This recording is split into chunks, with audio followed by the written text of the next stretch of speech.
ಇಬ್ರೂ ಕೂಡ ಪಕ್ಷಕ್ಕೆ ಅನಿವಾರ್ಯ. ಸಿಎಂ ಗಾದಿಗೆ ಏರ್ಲೇಬೇಕು ಅಂತ ಡಿಕೆ ತೊಡೆತಟ್ಟಿ ಡೆಲ್ಲಿಗೆ ಹೋಗಿ ಬಂದಾಗಿದೆ. ಆದ್ರೆ 5 ವರ್ಷ ಪೂರೈಸಲೇಬೇಕು ಅಂತ ಹೇಳಿ ಸಿದ್ದು ಹಠಕ್ಕೆ ಬಿದ್ದಿದ್ದಾರೆ. ಈ ಇಬ್ಬರ ಜಿದ್ದಿನ ಮಧ್ಯೆ ಶಕ್ತಿ ಕಳ್ಕೊಂಡಂತಹ ಎಐಸಿಸಿ ಪರಿಸ್ಥಿತಿ ನಿಭಾಯಿಸೋಕೆ ಹೆಣಗಾಡ್ತಾ ಇದೆ. ಈ ಮಧ್ಯೆ ಮಾತಿನ ಯುದ್ಧಕ್ಕೆ ಬೀದಿ ನಾಯಿಗಳ ಆಗಮನ ಆಗ್ಬಿಟ್ಟಿದೆ. ರೈಲ್ವೆ ಇಂಜಿನ್ ಸೈರನ್ ಕೂಡ ಕೇಳಿಸಿದೆ. ಹಸ್ತದಲ್ಲಿ ಬೇಸಿಗೆ ಧಗೆಯನ್ನ ಹೆಚ್ಚು ಮಾಡಿದೆ.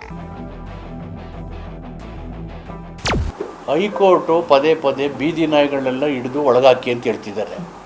ಇಲ್ಲಿ ರಾಜಕೀಯ ನಾಯಕತ್ವ ಗಟ್ಟಿಯಾಗಿದೆ.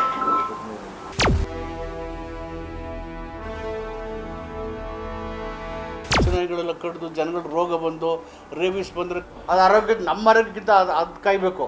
ಅದಕ್ಕೆ ನೀವೆಲ್ಲ ಆ ಥರದ ಜಾಗೃತಿ ಮೂಡಿಸಿ ಅಂತ ನಿಮಗೆ ಮನವಿ ಮಾಡ್ತಿರೋದು ನಾನು.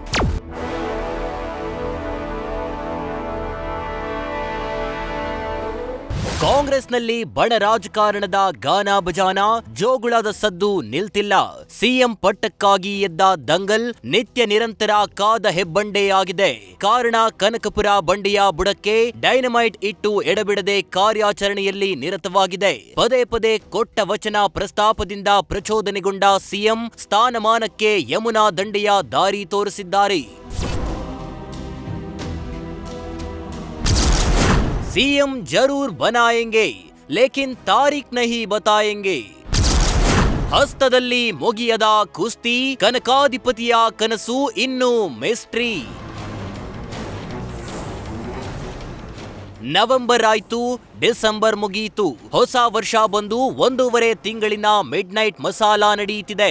ವರಿಷ್ಠರ ಆದೇಶ ಬರದ ಕಾರಣ ಕರುನಾಡ ಪಟ್ಟ ಕದನದಲ್ಲಿ ಸಿದ್ದರಾಮಯ್ಯ ಸಿಂಹಾಸನ ಭದ್ರವಾಗಿದೆ. ಕ್ರಾಂತಿಗೆ ಕೌಂಟ್ ಡೌನ್ ಅಂದ್ರು. ಮುಹೂರ್ತ ಇಟ್ಟ ಇಕ್ಬಾಲ್ ನಂತವರು ಬಾಲ ಸುಟ್ಟ ಬೆಕ್ಕಿನಂತಾಗಿದ್ದಾರೆ. ಪಟ್ಟ ಬದಲಾಗುತ್ತೋ ಇಲ್ವೋ ಗೊತ್ತಿಲ್ಲ. ಆದ್ರೆ ಸಿಎಂ ಜರೂರ್ ಬನಾಯೆಂಗೆ ಲೇಕಿನ್ ತಾರೀಖ್ ನಹಿ ಬತಾಯೆಂಗೆ ಅಂತ ಮಂದಿರದಂತೆ ಸ್ಲೋಗನ್ ಕೇಳಿಸ್ತಿದೆ.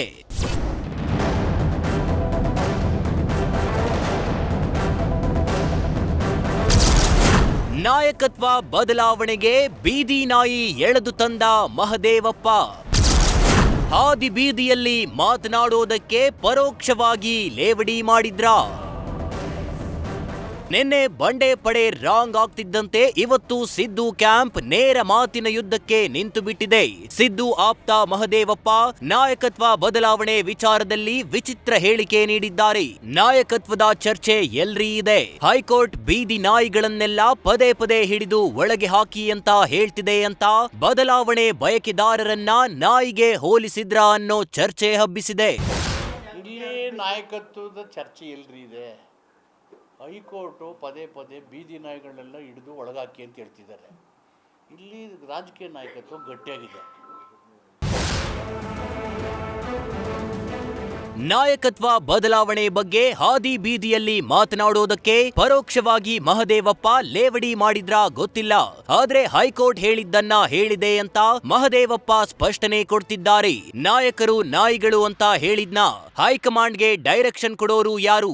ನಾನಾ ನೀವಾ? ಬಾಲವೇ ನಾಯಿಯನ್ನ ಅಲ್ಲಾಡಿಸಿದ್ರೆ ಅಂತ ಮತ್ತೊಮ್ಮೆ ರಾಂಗ್ ಆದ್ರು. ನನ್ಗೆ ಗೊತ್ತಿಲ್ಲ. ನಾನು ಹೈಕೋರ್ಟ್ ಹೇಳಿದ್ದೆ. ನೀವು ಹೆಂಗೆ ಹೇಳ್ತಾರೆ? I don't know. ಅಲ್ಲಿ ನಾಯಿ ಕೇಳೋದ್ರಲ್ಲ ಇವರು, ಅದಕ್ಕೆ ಕೇಳಿದೆ. I don't know. ಹೈಕಮಾಂಡ್ಗೆ ಡೈರೆಕ್ಷನ್ ಕೊಡೋರು ಯಾರು? ನಾನು ನೀವು ಕೊಡೋಕ್ಕದ್ದ? ಅವರು ನಮಗೆ ಕೊಡಬೇಕು. ಬಾಲನೇ ನಾಯಿ ಅಲ್ಲಾಡಿಸಿದ್ರೆ ಶಿವ ಒಳ್ಳೇದು ಮಾಡಲಿ ನಿಮಗೆಲ್ಲ. ಮನಸ್ಸು ರುದ್ರ ತಾಂಡೋದ ಮುಖಾಂತರ ಮನಸ್ಸು ಮತ್ತು ದೇಹದ ಸಮತೋಲನವನ್ನು ಕಾಪಾಡಿಕೊಳ್ಳುತ್ತಾರಾಗಲಿ. ಬಂಡೆ ಬದಲು ರೈಲ್ವೆ ಇಂಜಿನ್ ಎಂದು ಕರೆಯಿರಿ. ಶಿವರಾತ್ರಿಯಲ್ಲಿ ಚಳಿ ಬಿಡಲಿದೆ, ನಾಳೆಯಿಂದ ಸೆಕೆ. ಇನ್ನು ಬಿಕೆ ಹರಿಪ್ರಸಾದ್ ಅಧಿಕಾರ ಕಿತ್ತಾಟದಲ್ಲಿ ಡಿಕೆಶಿಗೆ ಹೊಸ ನಾಮಕರಣ ಮಾಡಿದ್ದಾರೆ. ಬಂಡೆ ಬದಲು ರೈಲ್ವೆ ಇಂಜಿನ್ ಅಂತ ಕರೆಯಲು ಸಲಹೆ ಕೊಟ್ಟಿದ್ದಾರೆ. ಸೋನಿಯಾ, ರಾಹುಲ್, ಖರ್ಗೆ ಈ ಮೂವರಿಗೆ ಪವರ್ ಶೇರಿಂಗ್ ಬಗ್ಗೆ ಗೊತ್ತಿರುತ್ತದೆ. ಶಿವರಾತ್ರಿಯಲ್ಲಿ ಚಳಿ ಬಿಡಲಿದೆ, ನಾಳೆಯಿಂದ ಸೆಕೆ ಶುರುವಾಗಲಿದೆ ಅಂತ ಒಗಟಾಗಿ ಮಾತನಾಡಿದ್ರು. ಶಿವಕುಮಾರ್ ಅವರು ಕಾಂಗ್ರೆಸ್ ಪಕ್ಷದ ಅಧ್ಯಕ್ಷರು. ಅವ್ರನ್ನ ಬಂಡೆ ಅಂತ ಕರೆಯೋದಕ್ಕಿಂತ ಜಾಸ್ತಿ ರೈಲ್ವೆ ಇಂಜಿನ್ ಅಂತ ಕರೀರಿ. ಯಾಕಂದರೆ ಅವರು ಅಧ್ಯಕ್ಷರಾಗಿರುವಾಗ ಪಕ್ಷವನ್ನು ಮುಂದೆ ಎಳ್ಕೊಂಡು ಹೋಗ್ತಾ ಇರ್ತಾರೆ. ಶಿವಕುಮಾರ್ ಅವರು ಬಂದಾಗ ದೊಡ್ಡ ಆರ್ಭಟ ಆಗುತ್ತೆ, ಅವ್ರು ಸುಮ್ಮನೆ ಹೋದಾಗ ದೊಡ್ಡ ಆರ್ಭಟ ಆಗುತ್ತೆ. ಶಿವರಾತ್ರಿನಲ್ಲಿ ಚಳಿ ಬಿಡುತ್ತೆ. ಈಗ ನಾಳೆಯಿಂದ ಸೆಕೆ ಶುರುವಾಗುತ್ತೆ.